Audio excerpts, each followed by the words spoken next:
ভাই শোনেন, আপনারা আমি বুঝাই, কিস্তি এমন একটা জিনিস যা বিপদগ্রস্ত মানুষদেরকে বিপদ থেকে উদ্ধার করে। জি স্যার। আপনি চাইলে 50,000 না আরো বেশিও নিতে পারবেন। না না স্যার, আমার আর বেশি লাগবো না। আমি একটু ঋণের মধ্যে পড়ে গেছি তো, আমার 50,000 টাকা হইলেই হইব।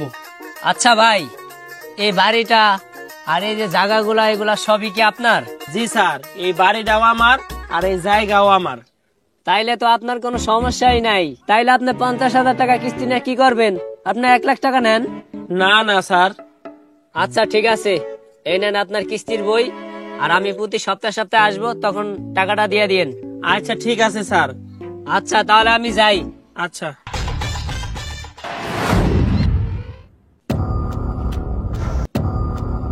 আশিক সাহেব, আশিক সাহেব, ওই আশিক সাহেব।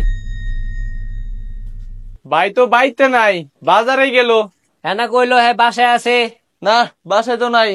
ওই যে ভাই, হ্যাঁ ঘরে শুয়ে রয়েছে, হ্যাঁ পাও দেয়া যাইতে আছে। আপনি মিথ্যা কথা কন কে? মরসামরসি না করে আরে ডাক দেন। ওই আশিক সাহেব, বাইরে আহেন। আসসালামু আলাইকুম স্যার। ওয়ালাইকুম সালাম। কি হয়েছে? আপনি আমার দেখে এমন লুকায় লুকায় থাকেন কে? স্যার, টাইম মতো কিস্তির টাকা দিতে পারি না তো, তাই লুকায় লুকায় থাকি। এটা কোনো কথা বললেন ভাই? আপনার মতো একটা বাড়িওয়ালা লোক আমার মতো সামান্য একটা কিস্তি অফিসারের দেখা আপনি পলা পলা থাকবেন, বিষয়টা কেমন না ভাই? আপনি কিস্তির টাকা জোগাড় করতে পারেন না, তাতে কি হয়েছে? আমাদের কাছে কিস্তির টাকা পরিশোধ করার আরেকটা ব্যবস্থা আছে। স্যার, এটা আবার কি ব্যবস্থা? আপনারে লোন নিয়ে দিই 1,00,000 টাকা। আপনি 50,000 টাকা কিস্তির টাকা পরিশোধ করেন, আর 1,00,000 টাকা আস্তে আস্তে কিস্তি চালায় শোধ করেন। স্যার, আমারে কি আর কিস্তি দিব? আরে ভাই, কিস্তি লইয়া দেওয়ার দায়িত্ব আমার, আপনি খালি একবার হ বলেন। আচ্ছা ঠিক আছে, তাহলে লয়ে দেন। আপনার জায়গার দলিল আর হলো ভোটার আইডি কার্ডের ফটোকপি নিয়া আমাকে অফিসে আইসেন, আর বাকি যত সব ব্যবস্থা আছে সব আমি করে দিমুনি। আচ্ছা ঠিক আছে স্যার, আমি কাগজপাতি সব বাউ করে আপনি গো অফিসে যামুনি, আপনি সব ব্যবস্থা করে দিন। আচ্ছা ঠিক আছে। বন্ধু, আমি তো একটু বিপদে আছি, আমার 10,000 টাকা ধার দে না। দিয়ে কি করবি? আশিক ভাই কই? কি হলো কি হলো? এই বন্ধু বন্ধু তুই জাগা, বন্ধু বন্ধু তুই জাগা, দরজাটা লাগাই দে বন্ধু। আরে কি হইলো, তুই পলাস কে? কি হয়েছে? আরে ভাই, তোরা তো কিছু বোঝা লাগবে না, তুই একটু তালাটা মাইরা তুই ভাই একটু তাড়াতাড়ি যা ভাই। কোন দিক দিয়ে কোনটা তালা মারবো কিছুই তো বুঝতেছি না। কিস্তিয়া লাইলে কই যে আমি বাসায় নাই।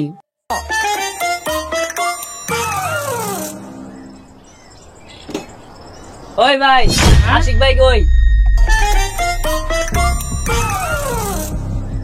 আশিক ভাই তো নাই। এটা কেন মেনে দেখলাম?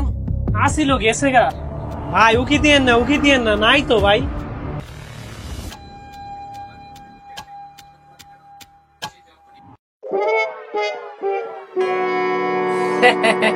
আশিক ভাই, আপনি এনে কে? ভাই, ঘর মুছতে আইছিলাম, আপনার ভাবি বাড়তে নাই তো। ও আচ্ছা, বাইরে আহেন, আপনার কথা আছে।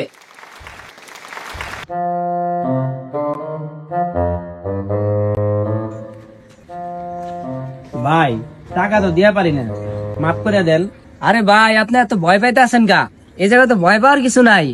আপনার জন্য আজকে আমি এমন একটা অফার নিয়ে আইছি, এই অফারটা যদি আপনি নেন তাহলে আপনার সব কিস্তির টাকা পরিশোধ কইরা আপনি রাজার হালে পায়ের ওপর ঠ্যাং তুলে বয়ে বয়ে খাইতে পারবেন। স্যার, এই যে কানে ধরছি, আর জীবনও কোনোদিন কিস্তি তুলুম না। আরে ভাই, 6,00,000 টাকা তো আপনার 2 মাসের লাগে না, আপনার লাগে 2 বছর টাইম আছে, আপনি ধীরে ধীরে দিয়ে দিয়ে। স্যার, 50,000 করে নিতে নিতে এই পর্যন্ত 4 লাখ নিয়ে ফেলাইছি, আপনি আরো 6 লাখ নিতে কোন? আরে ভাই লন, আপনি আমার সবচাইতে কাছের লোক, আপনার লাগে কি কোনোদিন না আছে? আল্লাহ ভাই। ওই সবুজ, ডাকাত বিরানের লেগেছে বড় একটা লাঠি রাখছিস না, ওটা নিয়ে আয়। এ বেটা, তুই কি করস? তুই কি আর ডাকাত বানাই দিবি? ওই বেটা, ওরা কি ডাকাত নাকি? ওরা তো ডাকাইতে চাইতেও জঘন্য। ওই বেটা, তুই এটি কি করস? তোর মাথা মাথা কি ঠিক আছে? আমার মাথা ঠিকই আছে, তোর মাথা এই কিস্তি আলাই খাইছে। তুই অগ সম্পর্কে কিছু জানস? অগ আসল উদ্দেশ্য কি তুই জানস? তুই অগরে কইছিলি না এই পুরা বাড়িটা তোর?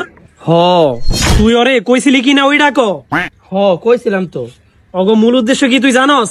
অগ মূল উদ্দেশ্য হইলো তোরে ভুলভাল বুঝ দিয়া কেমনে তোর কাছ থেকে এই বাড়িটা কাইরা নিব। তোরে ওই 50,000 টাকা দিয়ে কিস্তি শুরু করছিল না? যতদিন পর্যন্ত ওরা তোর কাছ থেকে এই বাড়িটা কায়রা নিতে না পারবো ততদিন পর্যন্ত ওরা তো করে কিস্তি দিতেই থাকবো। 1 লাখ, 5 লাখ, 10 লাখ এভাবে দিতেই থাকবো। আর যখন দেখবো তুই ওরে টাকা দিতে পারতাছিস না ঠিক মতো, পলায় পলায় থাকস, তখন ওরা কি করবো জানস? কি করবো? তখন ওরা আয়া তোর এই বাড়িটা দখল করে নিব। অগো উদ্দেশ্যই হইলো এটা, তুই বুঝছস? আচ্ছা, যেই বেটা কিস্তি তুলে ওই বেটা তো কিস্তি দিতে দিতে পাগল হয়ে যায়। 10,000 টাকা কিস্তি নিলে দেওয়া লাগে 20,000 টাকা, তারপরেও বলে ওগো কিস্তি শেষ হয় না। শেষ পর্যন্ত না পাইরা ঘরের মাল সামনা বিক্রি কইরা ওগরে টাকা দেওয়া লাগে। তোরে ওরা কোন চিপার মধ্যে ফালাইছে তুই কি বুঝতে পারছস? তোগো বাড়িঘর ওগো কাছে বিক্রি কইরা যেন তোর কিস্তি পরিশোধ করতে পারস। আচ্ছা বন্ধু, তাহলে এখন কত কি করবো আমি? কি আর করবি, যেহেতু তুই পানিতে নাইমা কাপড় ভিজাইছসি, এখন ওই কাপড় শুকান লাগবো। তার মানে হইলো তুই যেহেতু ওর কাছ থেকে কিস্তিগুলা তুলছস, ওই টাকাগুলো এখন পরিশোধ কইরা কানে ধরে তওবা কর। এমন ভাবে কানে ধরে তওবা করবি যেন আর কোনোদিন এই কিস্তি যারে কাছেও না যাওয়া লাগে। আর শোন, তোরে কইতাছি, তুই যদি আর কোনোদিন শুনি আমার চাচতো ভাইয়ের কিস্তির লোভ দেখাইছস, তাইলে ওই ডাকাত পিরানের লাড়িটা আছে না এত বড়, ওইটা দিয়া মাইরা একবারে তক্তা বানায় ফেলামু। তুই এখন চোখের সামনেতে সর, শনিবারে টাকা নিয়ে যাইস। ঠিক আছে। কত বড় গেমবাজ, মানুষের বাড়ি গাড়ি কিভাবে দখল করে নেয়। কিস্তি হলো সুদের কারসাজি, যা আমাদের ইসলামে সম্পূর্ণ হারাম। আপনারা সকলেই এই ধরনের কিস্তি নেওয়া থেকে সাবধান থাকবেন। আপনাদের কাছে যদি আমাদের এই ভিডিওটি বিন্দু পরিমাণ ভালো লেগে থাকে তাহলে অবশ্যই ভিডিওটি শেয়ার করে দিবেন।